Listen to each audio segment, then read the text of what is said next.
First question है, उन्होंने बोला हुआ है कि 49 grams of H2S4. Please, one of you open the periodic table and one of you keep the calculator in your hand so that we can get the readings faster.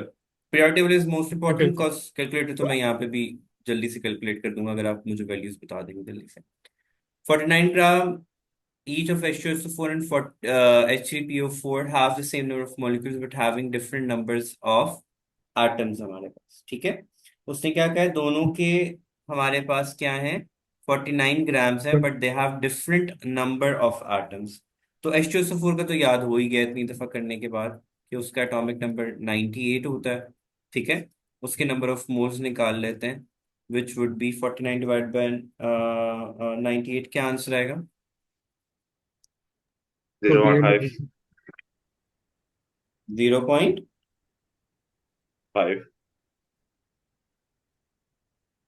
Ji sir. ठीक है।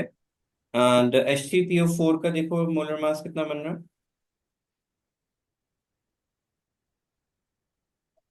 तो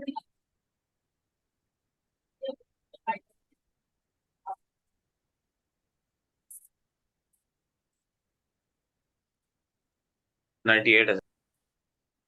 ठीक है, which mean इसका भी number of moles same होंगे, ठीक है। तो फिर हम इसका क्या आंसर लिखेंगे, since they have same number of moles so they have same number of molecules. Because हमने एज पर एवोगाड्रोस नंबर पढ़ा था ना कि if they have the same number of mole they have the same number of particles in them as well. Because Avogadro's number of yes. Particles कैसे calculate करते हैं हम लोग? Mole is equals to is equals to. Number of particles divided by, मतलब particles atoms ions कुछ भी यहाँ पे लिख सकते हैं, डिवाइडेड बाय एवोगाड्रोस नंबर। जब हम इसको मल्टीप्लाई करेंगे तो for both H2SO4 and H3PO4 हमारे पास आंसर क्या आएगा, सेम आएगा। That's why even having different number of atoms they have same number of molecule.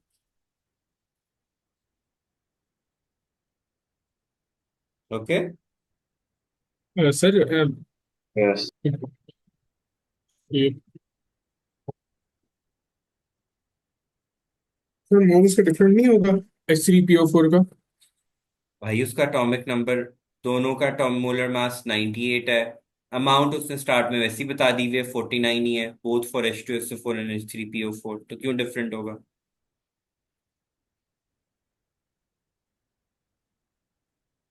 Sir, ये देखो ना, उसने स्टार्ट में ही बता दिया आपको कि दोनों का ही 49 ग्राम है और मोलर मास भी दोनों का 98 ही निकला, तो नंबर ऑफ मोल्स क्यों डिफरेंट होंगे?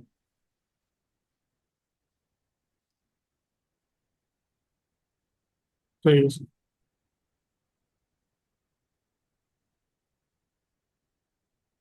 अच्छा,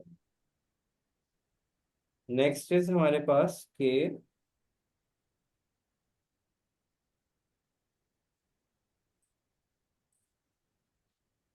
different gases having different masses occupy equal volume at standard temperature and pressure।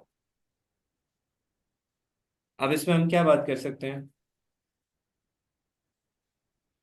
सबसे पहले तो हम ये बात करेंगे ना कि वॉल्यूम ऑफ गैस कैसे डिटरमाइंड होता है।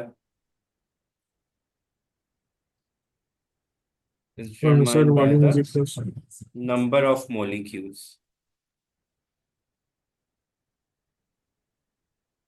ठीक है।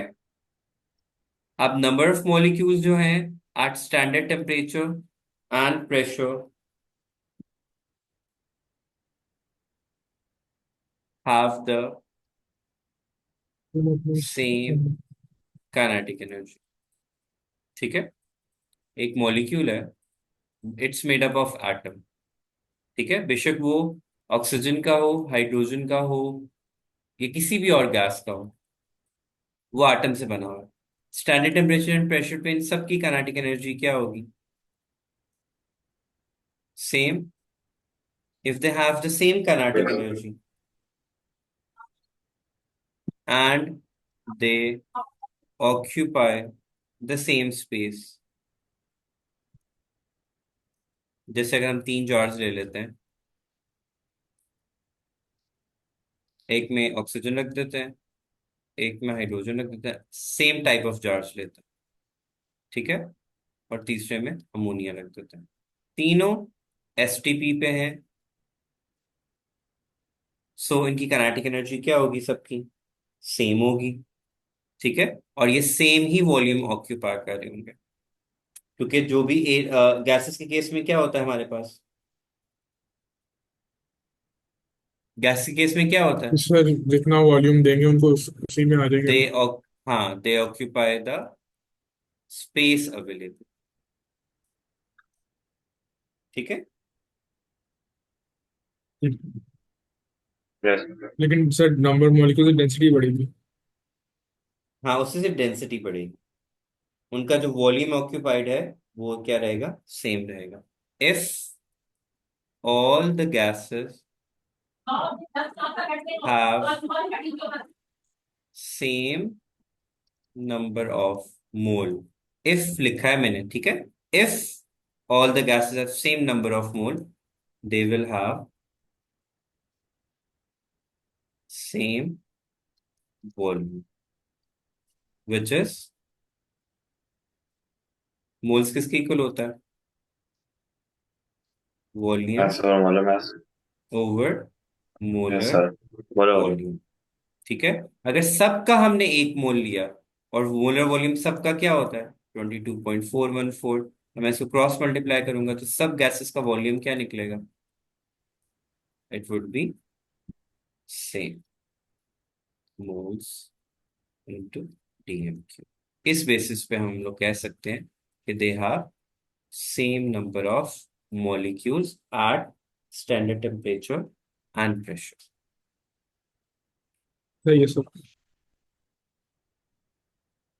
Next we have is 1 mole of sodium and aluminum has equal number of atoms but size of atoms, वही बात है दोबारा रिपीट उनसे की हुई, ठीक है। अब 1 मोल है, ठीक है, मोल इंटू एवोगाड्रोस नंबर करेंगे तो सोडियम एंड एल्युमिनियम के नंबर ऑफ एटम्स जो है वो क्या निकल आएंगे, same, even they have different sizes, वही बात है दोबारा उन्होंने रिपीट की हुई, वही फॉर्मूला मोल इंटू मोल लगा के कि अगर हम सोडियम का भी एक मोल है और एल्युमिनियम का भी एक ही मोल है, ठीक है, तो दोनों के वो ये दोनों एवोगाड्रोस नंबर से मल्टीप्लाई होंगे तो क्या सेम ही आंसर नहीं देंगे, Yes, फिर same. इवन दो उनके size of atoms and masses जो है वो मे बी वेरी कर रहे हो, बट उनके नंबर ऑफ एटम्स हमेशा क्या होंगे, सेम होंगे, if they have equal number of moles. Sir size of atom अगर बड़ा हो तो उससे क्या वॉल्यूम इंक्रीज होगा या तो। Size of atom, but molarity के अंदर रहते हुए सब चीजें सेम रहेंगी, बाकी जो नेक्स्ट पार्ट है वो तो फिर डिफरेंट वेज में आता है ना हमारे पास। आपको याद होगा हमने बैलेंस केमिकल इक्वेशन के अंदर भी सिर्फ किसको अकाउंट में लेके आए थे, मोल्स को कैलकुलेट किया था, आंसर्स तो सबके डिफरेंट आ रहे थे। जी सही। वो इस टाइम पे सिर्फ एवोगाड्रोस एंड मोलारिटी की टर्म्स में बात कर रहे हैं, ओके सर। ठीक है। मूविंग जी on to next question. Limiting reactant is always in lesser quantity in reaction mixture और नॉट, ऐसा कुछ भी नहीं होता, लेसर क्वांटिटी में वो नहीं होता, बट नॉर्मली वो क्या हो जाता है, वो कंप्लीटली क्या हो जाता है, यूटिलाइज। लिमिटिंग रिएक्टेंट कहते हैं किसको है हम लोग, सर जो कम क्वांटिटी में यानी जो सारा नहीं, यूजअप हो जाए कम तो जिसके वजह कहीं पे केमिकल भी नहीं रिएक्शन लिखा, स्टॉप हो जाए। कम कहीं पे, हाँ कम कहीं पे भी नहीं लिखा होता, बस ये लिखा होता यूज्ड कंप्लीट, ठीक है। So this statement is not correct, जी because limiting reactant is only the one which is completely used in a reaction. We have not discussed कि उसकी अमाउंट कम होती है या ज्यादा होती है। सो यूज कंप्लीटली, और सेकंड क्या था, it determines the mass of the product, but it has nothing to do with being lesser in quantity. Sir second point बता सकते हैं, एक्सप्लेन कर सकते हैं।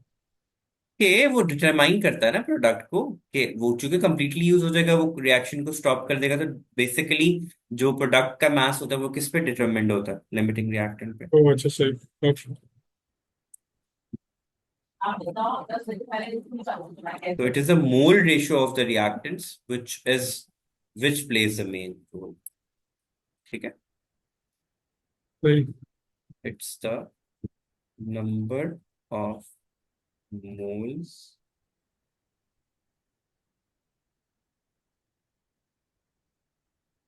that in the equation.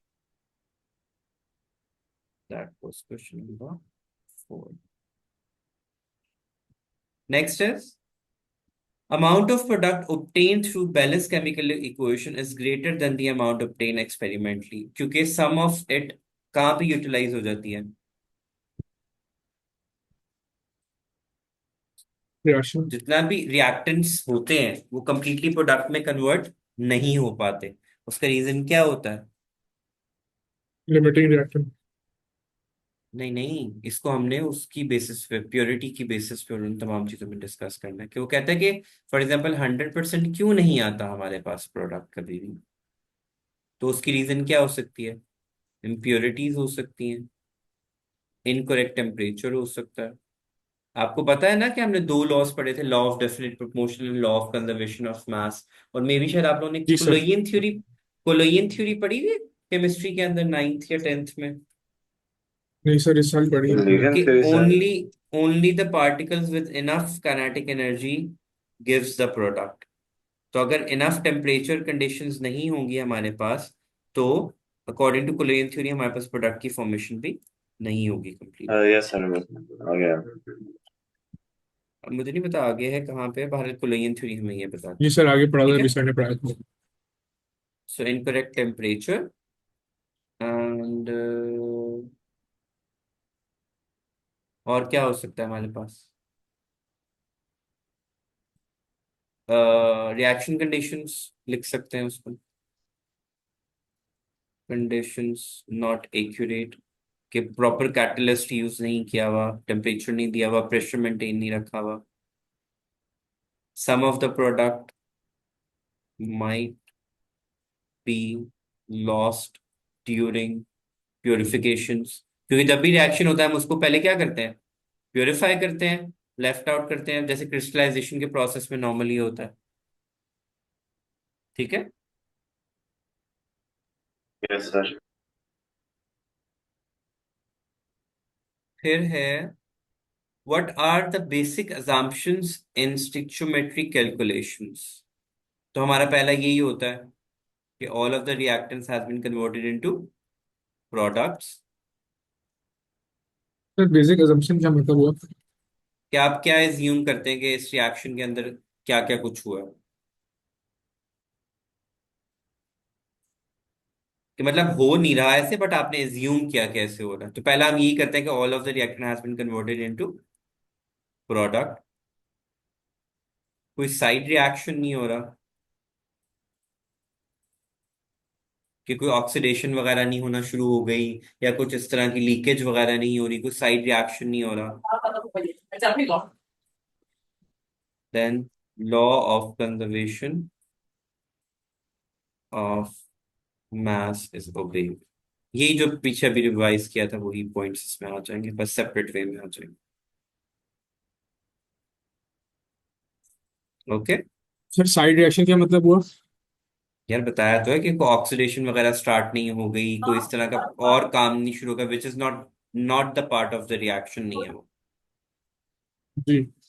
हम न्यूट्रलाइजेशन कर रहे हैं बट साथ में कोई रिडॉक्स रिएक्शन हो गया, बिल्कुल ऑल्दो न्यूट्रल वो उसमें होता है, बट कोई ऐसी चीज जो अनवांटेड है which is not required, like oxidation वगैरह नहीं होना शुरू हो जाए, या कोई इस तरह की चीज जो सही। हम लोगों को रिक्वायर्ड नहीं है बट इट्स हैपनिंग एनीवे।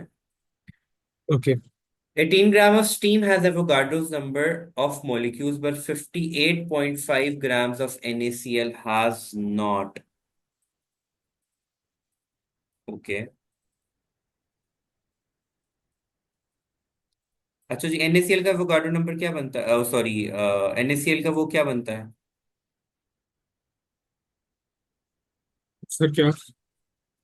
अच्छा अच्छा अच्छा, इसको अभी मैं छोटे बच्चों को पढ़ा रहा था 9th ग्रेड के अंदर। एक और चीज होती है molecular mass and formula unit mass, में भी आपको 9th में याद भी हो। जी जी सर, उनमें मैं क्या नहीं डिफरेंस होता था? NaCl जो है, चूंकि एक आयनिक प्रोडक्ट है, तो उसका फॉर्मूला यूनिट मास होगा, not the molecular mass. So that's why it's not the same. मुझसे क्या बोला, फिर से बोल सकते हैं? अभी यस यस यस बोला था, अभी कहे थे क्या बोला है मैंने? नहीं, आप आपने कहा था पढ़ाया है, तो मैं कहता हाँ जी सर पढ़ाया है, हाँ, लेकिन क्या होता मुझे है फॉर्मूला याद नहीं यूनिट है। मास और मोलिकुलर मास में क्या डिफरेंस होता है? अहमद, सर मुझे क्या याद डिफरेंस? नहीं है। वैसे मैंने अभी बताया भी है, it's just the presence of mind, अगर अहमद ने सुना हो कि मैंने क्या बोला। नहीं सर, नहीं पता लगा। मोलिकुलर मास जो होता है ना, it is anything other than the ionic compounds. ठीक है। और जो फॉर्मूला यूनिट मास होता है, दैट इज, होता दोनों एक ही चीज है, कैलकुलेशन में कोई डिफरेंस नहीं होता, हमने सिंपली मासेस को ऐड करके आंसर निकाल लेना होता है। But formula unit mass is particularly considered for the ionic compounds and molecular mass is considered for the non ionic compounds. Covalent compounds हो सकते हैं, मेटालिक कंपाउंड्स हो सकते हैं, व्हाटसोएवर जो। तो उसने कहा सही। 18 gram of steam has Avogadro's number of molecules. ठीक है। But सही। 58.5 of NaCl has not. तो and 58.5 gram of NaCl has a formula unit. ठीक है, वो 1 मोल के तो बराबर है, but it is the formula unit, not the molecular mass. So it's, yes that's why sir. it's not equals to molecules. ठीक है। Since ठीक। ionic compound does not have molecules, they have formula units.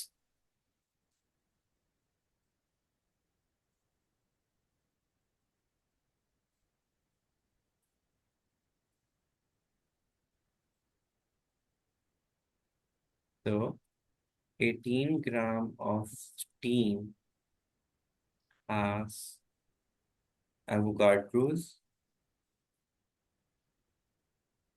molecules, but NaCl has formula unit, not molecules.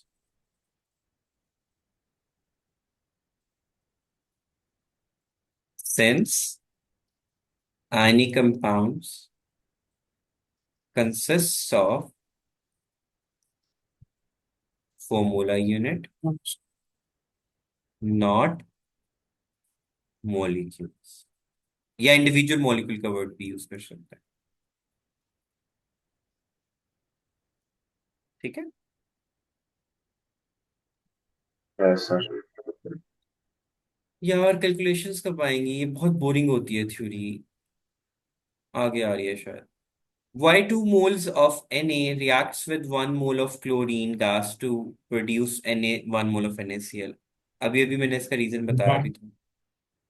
Sir क्योंकि Cl का, palace का, हाँ, palace chemical equation. Sorry balance के लिए sir. Sorry, Na के +2 चार्ज। अच्छा अच्छा। अच्छा, नहीं, गलती बता रहा था मैं, नहीं खुश हो गया। सर वो आपने बताया था ना, Na का +2 चार्ज होता है, तो और Cl का माइनस होगा तो। Na पे पॉजिटिव ही चार्ज होता है। उसने कहा why 2 moles of Na is reacted, because Na, chlorine is a diatomic molecule. ठीक है, it's not monoatomic, whereas sodium is a monoatomic molecule. So Bayes chemical equation के लिए we need 2 moles of sodium and 1 mole of chlorine to give 2 moles of NaCl.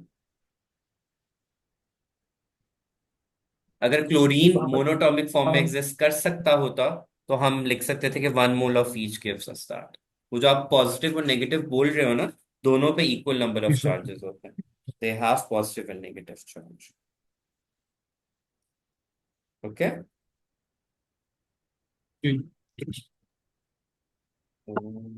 Moving on to the first numerical question. तो अच्छा sir, वो sir क्योंकि Cl gases form में 2 होता है इसलिए। हाँ, cause गैस नॉन मेटल है ना, तो गैसेस में उसमें मोनोटॉमिक स्टेट में वो एग्जिस्ट नहीं कर सकता।